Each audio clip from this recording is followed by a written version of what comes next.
Hey everybody, this is Dream, and today we have our breakdown for today's DraftKings slate. It's a pretty solid slate. There's a lot of kind of decent options at value when it comes to pitching. We also have some good stackable teams. It's going to be an interesting slate simply because there's actually a pretty decent amount of value on DraftKings today. I feel like lately it's been a little bit hit or miss from that perspective, but there seems to be more today. But there's also a lot more pitching as well, which is kind of unusual. So with that said, let's go ahead and get into the stacks. So Atlanta, Boston, a couple players from the Angels, the right-handers from Baltimore, and then Washington are all stackable type teams. Obviously, Washington is not an ideal team to stack typically, but Dozy for Atlanta has been quite terrible lately. With that said, we had some good pitchers to take a look at. So we're going to go ahead and start off with Justin Verlander. He's averaging 24 fantasy points a game for the last 10, though he has been a little bit boomer bust. But his floor is higher here than most of the other expensive options on the slate. But he has been inconsistent. But he still gets strikeouts and stuff for the most part that give him some upside. Brandon Woodruff's a guy that I like here. He's averaging 21 fantasy points the last 10 games. But his 2 games against St. Louis haven't been very good this season, so you do have to worry about that. Only 14 fantasy points in those 2 games.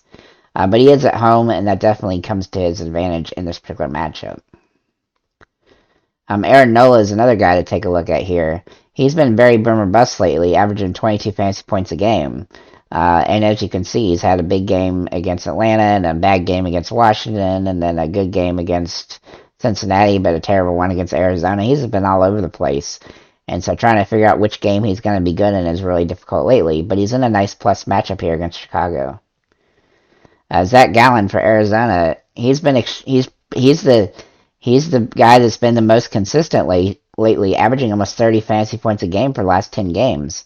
But the downside here is he's facing Houston, who's just a really solid team, and a team that, you can be on a nice run that will just screw you up, right in the middle of that nice run you're going.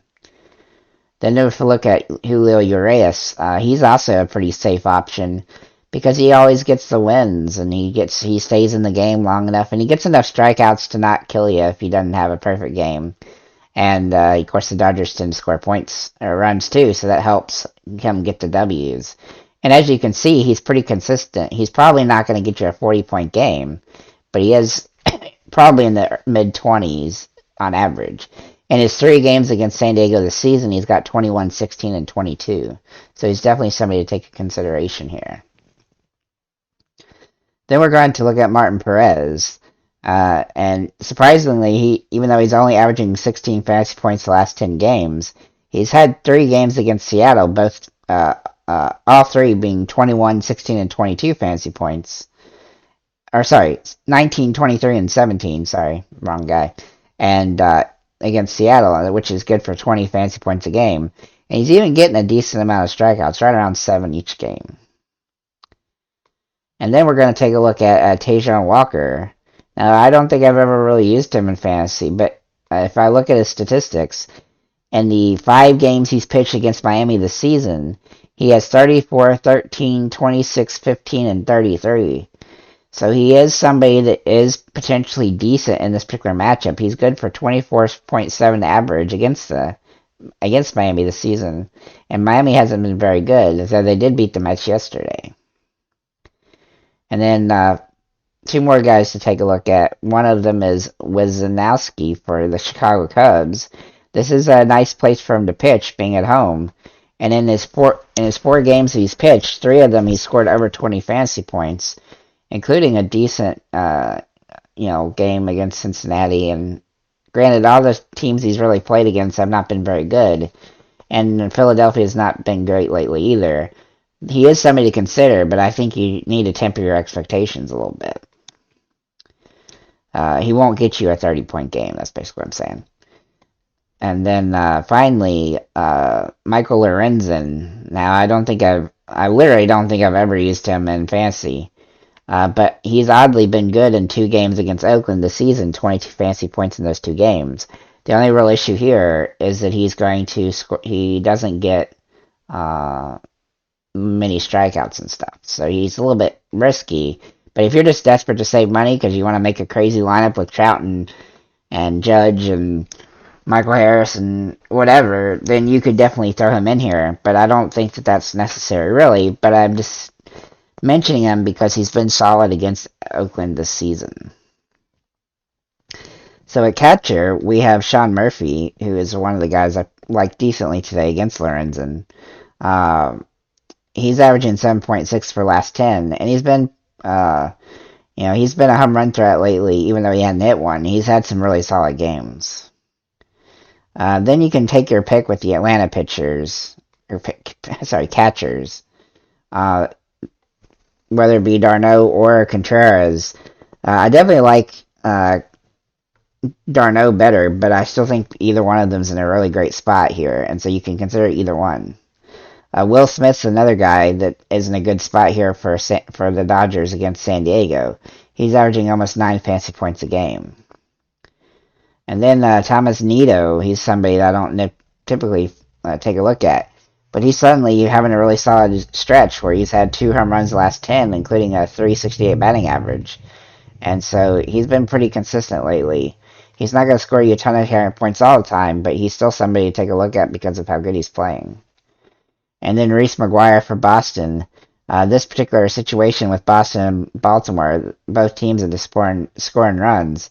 And he had 6 fantasy points in his first game against Baltimore. So we'll see if he can do good again in another one. And he's had some really good games lately, hitting some home runs and stuff. At first base, I have Matt Olson. Matt Olson was in a pretty big funk until he wasn't. He's still averaging 6 fantasy points a game, but in the last 3, he's had 720 and 7 fantasy points. Obviously, his price is still pretty high over here. He's a better option on FanDuel, but he's still somebody to consider because he's a home run threat in this particular matchup. Ryan Mountcastle has been pretty solid lately, averaging 7.5 fantasy points. He hadn't had a home run, though, but he is kind of due, and I think he's in a good position to do so in this particular game. And then we're going to look at Ty France.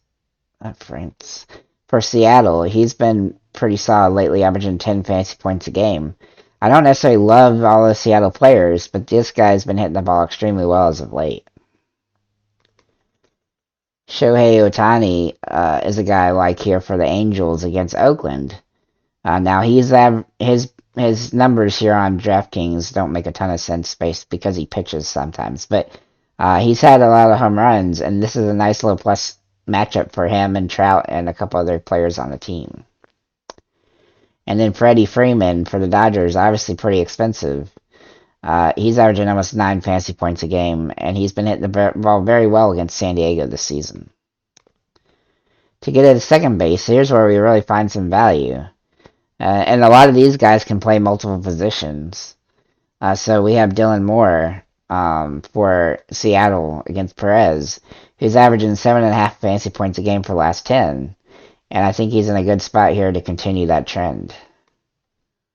And then we're going to look at Nick Gordon, who's in a very similar situation where he's just been hitting the ball pretty well lately, averaging 7.7 and gotten his batting average up some.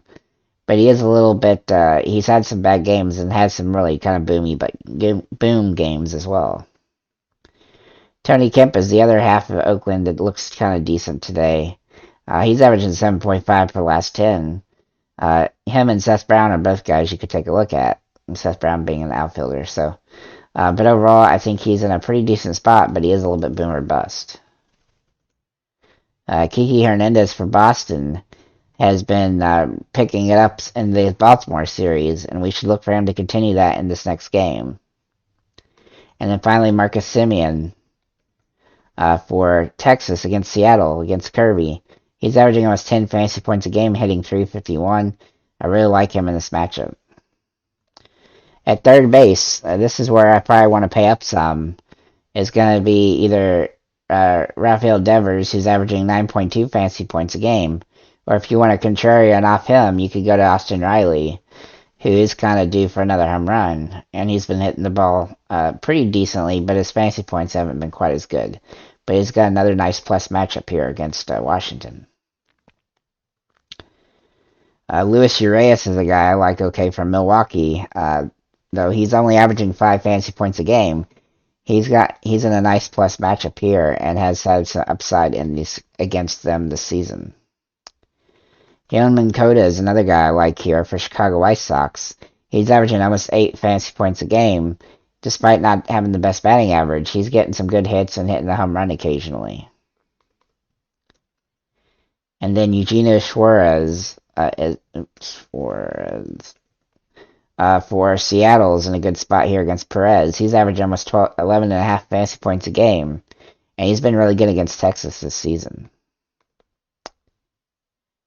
And then we're going to look at the shortstop. We have Mateo for Baltimore, who has averaged 6.2 the last 10, but he's had some really solid games against Boston. I look for that to continue in this matchup. Brandon Crawford looks interesting today because of his, how he's been playing lately, averaging 6.5 fantasy points. He's not a big home run threat, but he can hit them. But he's been getting lots of hits every game. Xander Bogaerts is the guy I like for Boston here. He's averaging 5 fantasy points a game, which is low for him. But this is a really nice plus matchup where he's bound to break out of a slump eventually. Luis Rengifo is the guy for the Angels that I think you could take consideration here. He's averaging 10 fantasy points a game. He has had some really boomer bust games, but he's still hitting 7 or 8 fantasy points. And, he's not the worst option for this position. And then Corey Seager against Seattle is in a good spot here. He's averaging 8 fantasy points a game, and he's been solid against Seattle this season. And on to the outfielders. I mentioned Seth Brown a little bit, but he's been one of the better options on the Oakland when they've been doing pretty good lately. He's averaging almost 10 fantasy points a game, and he's had some really big games as of late. Austin Hayes is another guy that I like pretty good for Baltimore. He's averaging about 6.5 fantasy points, but he's had some really big games against Boston so far. Look for that to continue. I can't believe I'm going to mention Joey Gallo, but he's averaging 7 fantasy points a game for the last 10. And he's actually had some pretty decent games, which before he had joined the Dodgers, he's been slumping pretty hard. His batting average has been abysmal, but he's been raising it the last few games. Mike Yastrzemski is another guy I do like here against Colorado. He's averaging 7.5 fantasy points a game too, but he's been pretty consistent, at least getting a couple hits. Taylor Ward is an interesting option today for the Angels. He's averaging 10 fantasy points a game, and his price is still pretty decent considering the situation he's been playing it. Excuse me. Andrew McCutchen's been at a good spot, averaging 7 fantasy points a game, but his batting average has not been ideal. If he can correct that, he'll string off some really good games here. Santander is a guy that just hit 2 home runs today, I believe. I don't necessarily expect him to do that again, but he's had 3 games in the last 4 where he's hit 2 home runs. He's an extremely boomer bust option. Over on FanDuel, he's a lot less expensive and much more interesting. Alex Verdugo is in a good spot, averaging 7 fantasy points a game. He can really help you get some W's the way he's been hitting the ball lately. Tommy Pham has also not been quite as good as we'd normally like, but he's still almost to 10. He's at 7.8 fantasy points a game. He's just been pretty boomer bust lately. Then we're looking at Adolis Garcia for Texas. He's been extremely good, 9.5 last 10, but he's also kind of boomer bust. JD Martinez is a guy I really like in this situation. Martinez. For Boston, he's been hitting the ball pretty well, averaging 8.1 fantasy points a game. And he's had 2 really solid games against Baltimore, and I look for him to do that again. And then, of course, you have Michael Harris for Atlanta, who just seems to be one of the most consistent players at being pretty solid lately.